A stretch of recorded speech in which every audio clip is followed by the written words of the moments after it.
So since Kevin introduced the idea of the Chinese export landscape, I think this is really cool. This is English blue Staffordshire, and this was done in England by the Clues Company. And this view, and the Staffordshire companies would do images of various places, many in the New England states and Philadelphia, Pennsylvania, and all over, and they would sell it for the American market. And I think this is one of the most wonderful scenes. It's called The Winter View of Pittsfield, Massachusetts.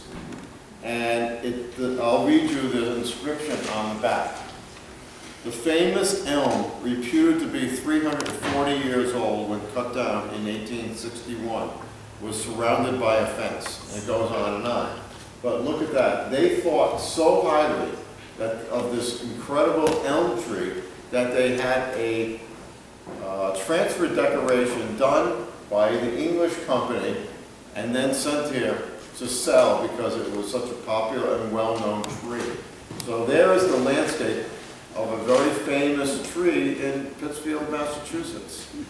And I think this shows another way that we were very proud of our country, the landscape, and everything we had to offer. Now that we were settling here.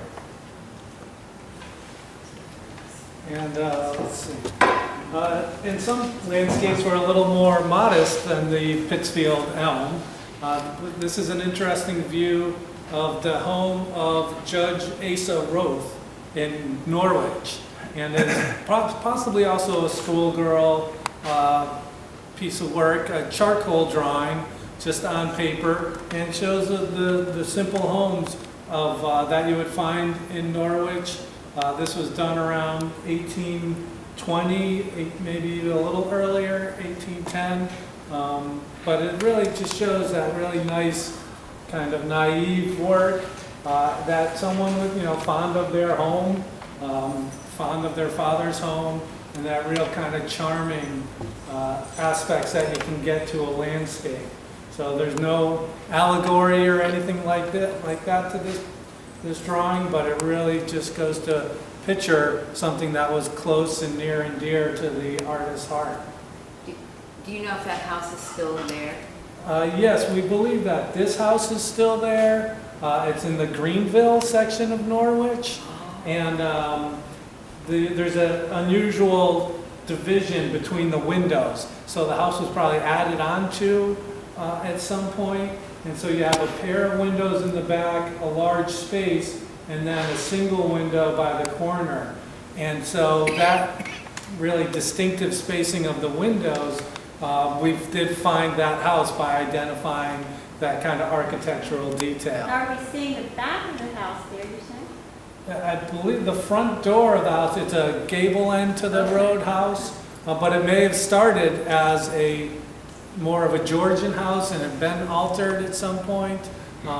It's a little hard to understand because the Georgian architecture, everything was very balanced. In the center chimney colonials, you would have the front door, a pair of windows to the right, a pair of windows to the left, same thing on the top and bottom floor. So it's a little bit hard to know exactly what's going on in this house. Maybe that was originally the front of the house. There is a little L on the back. Maybe it was a salt box originally, and then it was altered to put the gable end to the house to be more Greek revival in its architecture.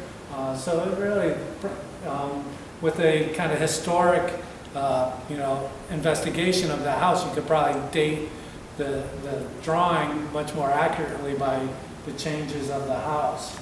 But this is also really well identified on the back as a really great inscription. And that's one that, we were talking about context and specific locality. When you can find out where this is that house still standing? It becomes a lot more interesting.